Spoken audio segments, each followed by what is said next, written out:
Hey guys, Brenden here with another talking point video. Something that we'll be doing throughout the season. Whatever issues arise, we'll bring them up. And I think to start off with, thought of maybe because it's 2019, new year, a new season, look at what's going to be the 5 biggest factors for SA Rugby to manage this year. And they're 5 big ones as well that can have a huge impact in the sport.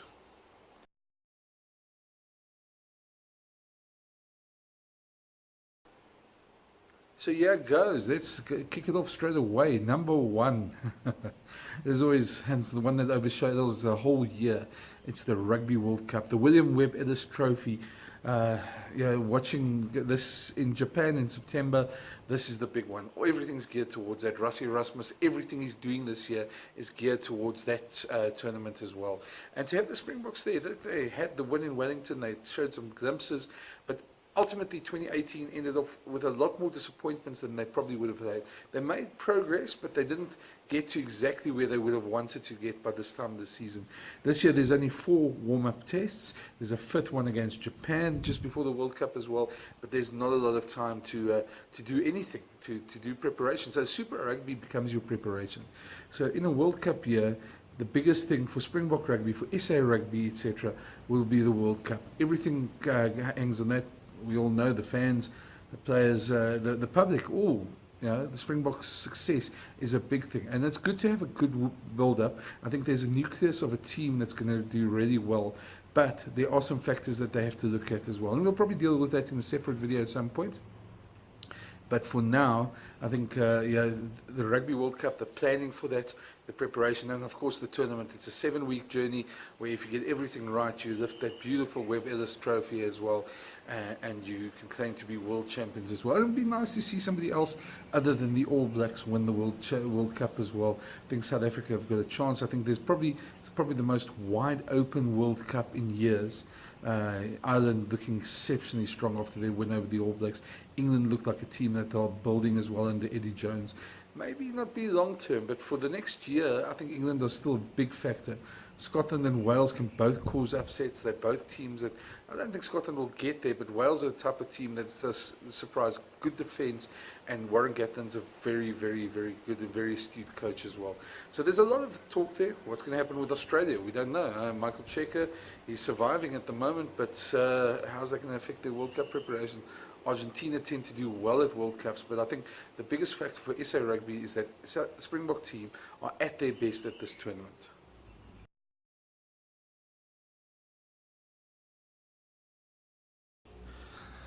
Number 2, and this is a big one. This is one that we might not see all the details, but behind the scenes, it's going to be a huge one for South African rugby. SANZAR and the broadcasters and the individual unions are sitting around trying to mull over what's going to be the best Super Rugby format for the next year. The contract is up in 2020. We're going to see a lot of negotiations behind the scenes, a lot of a format coming out, being taken to the broadcasters. We won't always know the details of this, but behind the scenes, the future of Super Rugby will be decided, and mainly this year, and mainly in decisions which we won't see too much about, but you'll read about every now and again. And hopefully, and I think everybody's hope is that they come up with a system that everybody can enjoy and that makes Super Rugby great again, to coin a phrase. One of the problems has been that Super Rugby, a wonderful tournament as it is, has become too complicated. There's too many time zones, there's too many teams. It's too complicated working out which conferences winners that. And some of us warned the guys when they started this. We were promised a different system, but I think everybody's in agreement. The current system doesn't work, and for some reason, if we're going to get people back, we need to refresh the tournament, revitalize it, get it back to what it should be. And I think the best way of doing that is probably what they're looking at the moment, what we're hearing they're looking at the moment, is a 14-team round robin, Super 14 sort of format. But that means we're probably going to have to drop one team. And likely at the moment, probably either one from Argentina or Japan. Can't see any of the South African or Australian or New Zealand teams dropping out. So it will probably be one of those. But all these decisions need to be made. There's, of course, I won't call it the Rebel League, but the alternative league that's starting off there in Perth. The Falco are taking part, and a bunch of other teams are taking part as well. So there's a lot of leagues and different competitions in the offing, and a lot of changes that will probably happen. We'll probably hear a lot more about in this coming season. So I think that, to me, a big wish is that Super Rugby gets put into a format that everybody enjoys again, which makes the competition the spectacle that it was, that captured our attention over all these years, and of course, which is fairer to teams in terms of travelling and everything else, that we play everybody in a season, that we don't have these same gripes going around and around again. So for me, Super Rugby, the format, we might not see it publicly as much as here, every now and again we'll hear a bit about it, but that's a huge, huge factor this year.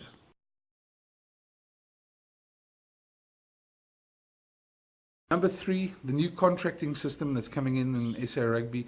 We've heard about it, we've read about it, we've read about the different scenarios that Rassie Erasmus wants to bring in as director of rugby.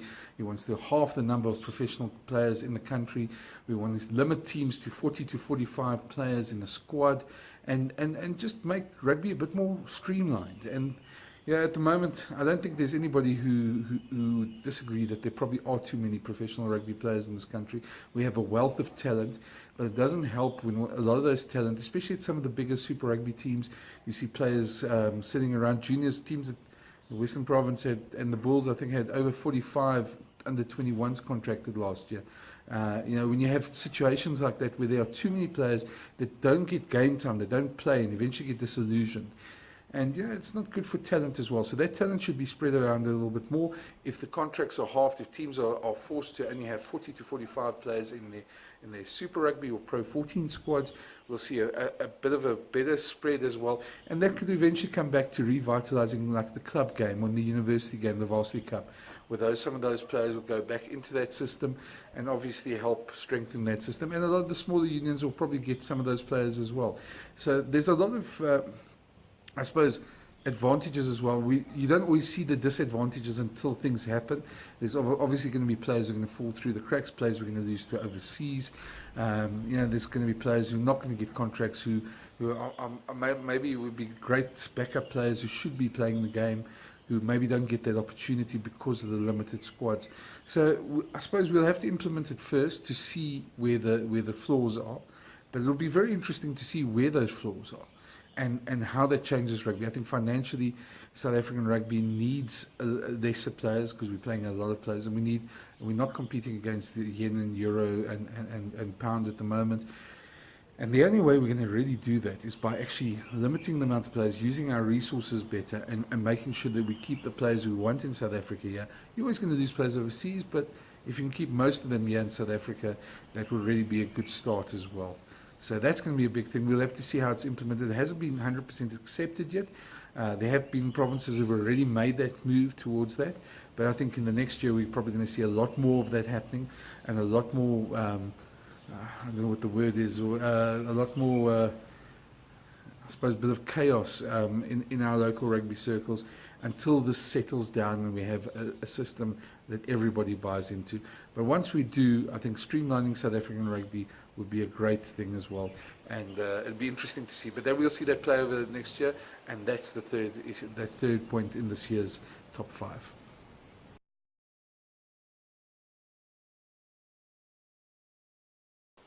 This brings us back to number 4 in the list as well. We're expecting an exodus of players. I mean, we've heard stories already of up to a dozen Springboks who are going to head overseas afterwards. We've had Eben Etzebeth, who's had this massive offer from Toulon. There's other players we know who are getting offers as well. There's even players who aren't in the current Springbok setup. The Dupree twins who are being sought by teams like Sale and Leicester. And we're going to see a lot more players getting these offers through the year. That's natural. It's end of a World Cup cycle. You see a lot of players moving in the end of a World Cup cycle, the Springboks as well. But the key for SA Rugby is going to be to keep the players that they want. The key players, the guys in the spine, 2, 9, 10, 12, 15, those guys need to be kept in the country. So I think there's a lot of behind the scenes talk at the moment. Will there be Springbok contracts? Won't there be Springbok contracts? What will happen to players as well? Because of course, the more players who leave, the younger and the less experienced our Super Rugby squads become as well.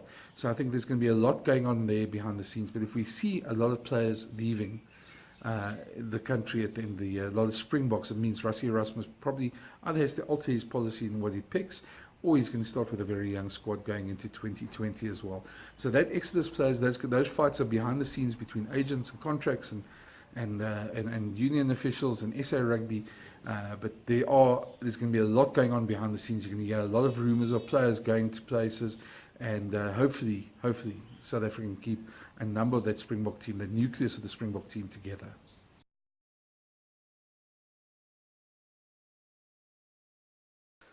Number 5, the last one, the very last one, is just one's going to capture our attention, probably the headlines all year round. 2019, the World Cup is the due date for Saru's transformation plan.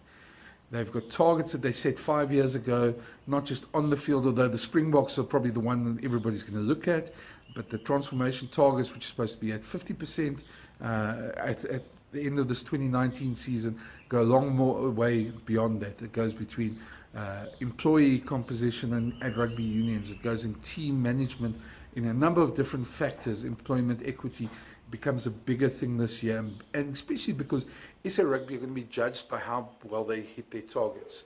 I know there's been a lot of talk behind the scenes as well about that, and there'll be a lot of headlines going through the year at exactly how well teams have done, how franchises have done, rugby unions have done in this way. There's a lot of challenges. It's a complex issue, and I know a lot of guys are working well at it, and there are some teams that are struggling as well.